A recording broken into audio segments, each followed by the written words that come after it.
Welcome to Scary Bedtime Stories.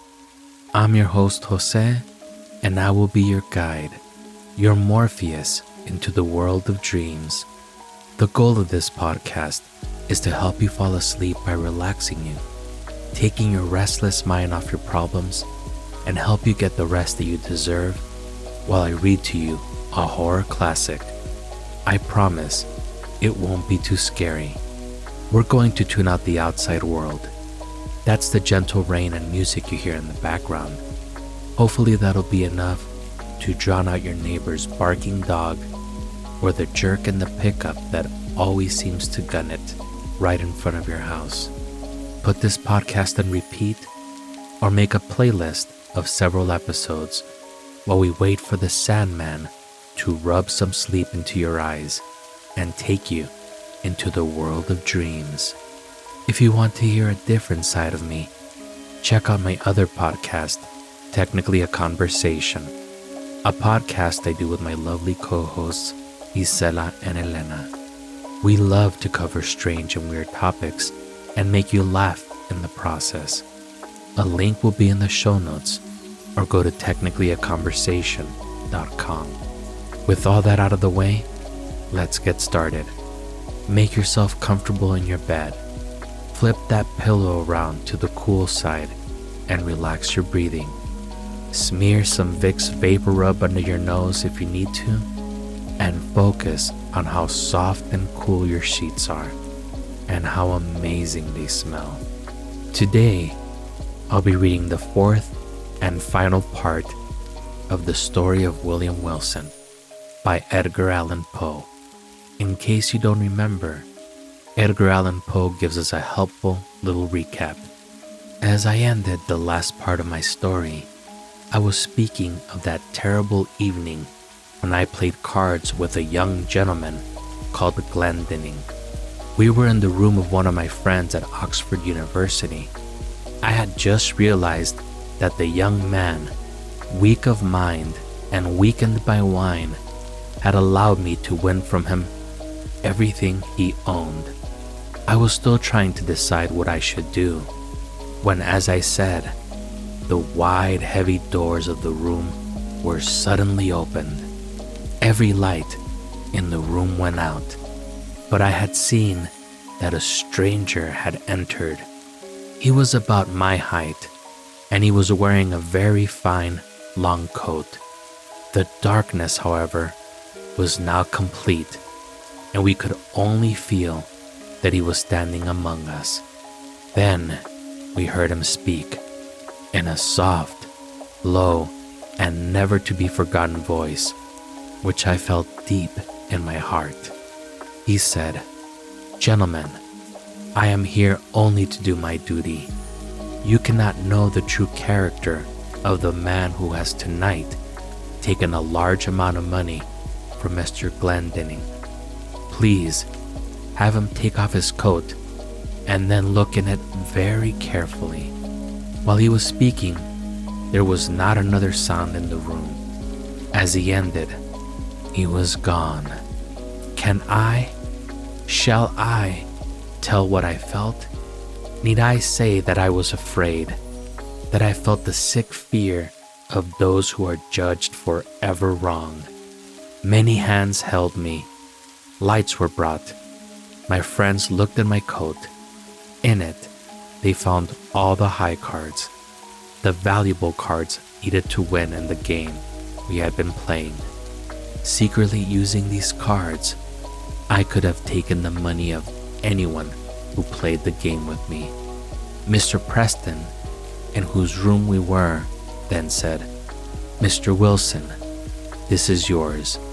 He lifted from the floor a fine warm coat and said, "We shall not look in this to prove again what we have proved already. We have seen enough. You will understand, I hope, the need for you to leave the university. At the very least, you must leave my room, and leave it now." Down in the dust, though my spirit was, I might have tried to strike him for those words if at that moment I had not noticed something very surprising. My coat had cost more money than most men could spend, and it had been made especially for me. It was different, I thought, from every other coat in the world. When, therefore, Mr. Preston gave me the coat, which he had picked up from the floor, I saw with terror that my own was already hanging on my arms, and that the two were alike in every way. I remembered that the strange being who had so mysteriously entered and left the room had a coat. No one else in the group had been wearing one. I placed the coat offered by Preston over my own and left his room. The next morning, I began a hurried journey away from Oxford University. I ran, but I could not escape. I went from city to city, and in each one, Wilson appeared. Paris, Rome, Vienna, Berlin, Moscow. He followed me everywhere. Years passed. I went to the very ends of the earth. I ran in fear, as if running from a terrible sickness, and still he followed. Again and again, I asked myself, who is he? Where did he come from? And what is his purpose? But no answer was found.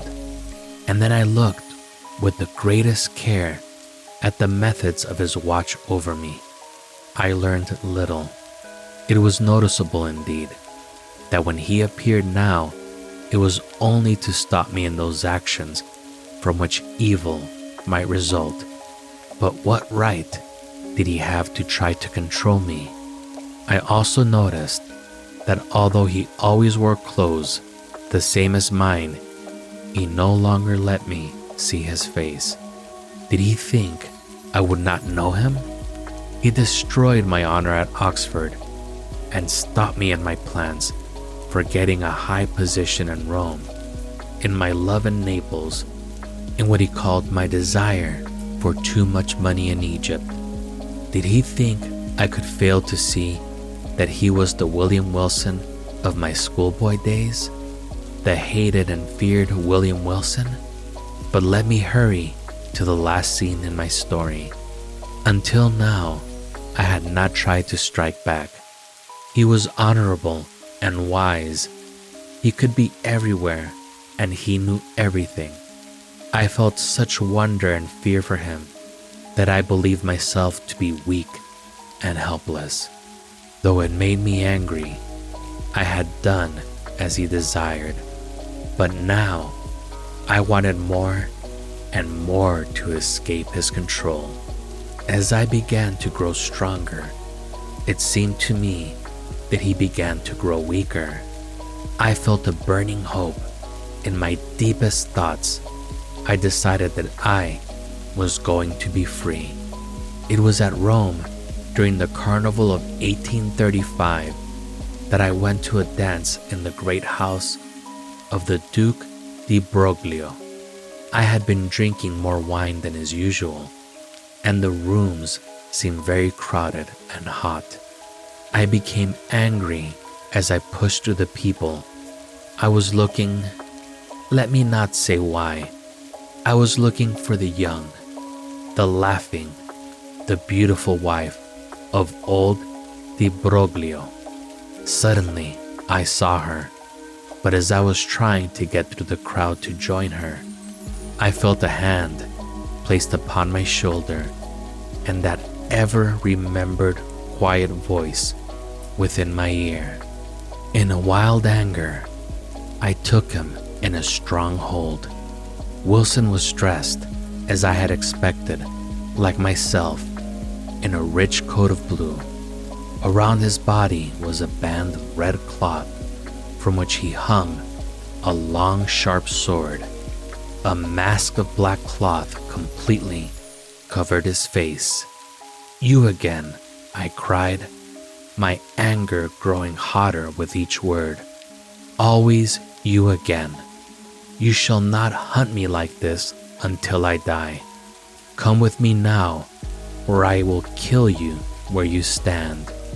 I pulled him after me into a small room nearby.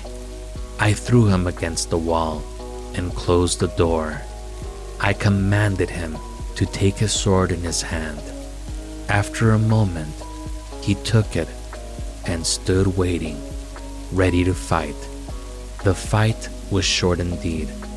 I was wild with hate and anger. In my arms, I felt the strength of 1,000 men. In a few moments, I had forced him back against the wall, and he was in my power. Quickly, wildly, I put my sword's point again and again into his heart.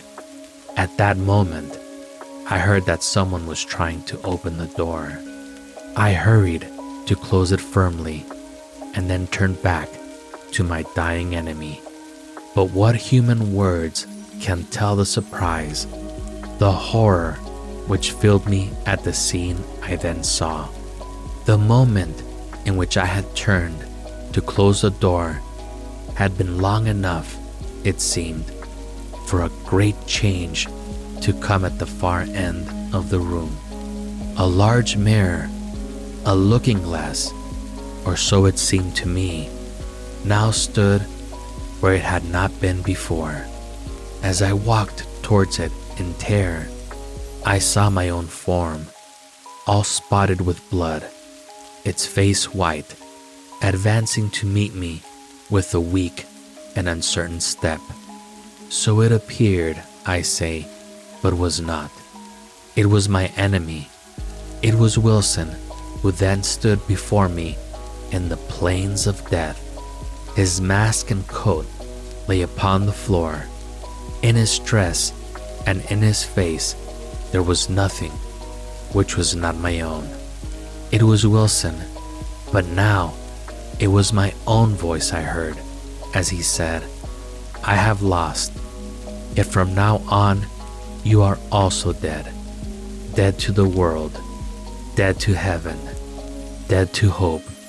In me you lived, and in my death, see by this face, which is your own, how wholly, how completely you have killed yourself." This concludes the story of William Wilson by Edgar Allan Poe. Stay tuned for the next episode. We'll be starting a new story. If you enjoyed the story and it helped you sleep, don't forget to subscribe, tell a friend, and leave me a review. You can also follow me on Facebook, Instagram, Twitter, and TikTok at Scary Bedtime, and listen to my other podcast, Technically a Conversation, at technicallyaconversation.com. Have a good night.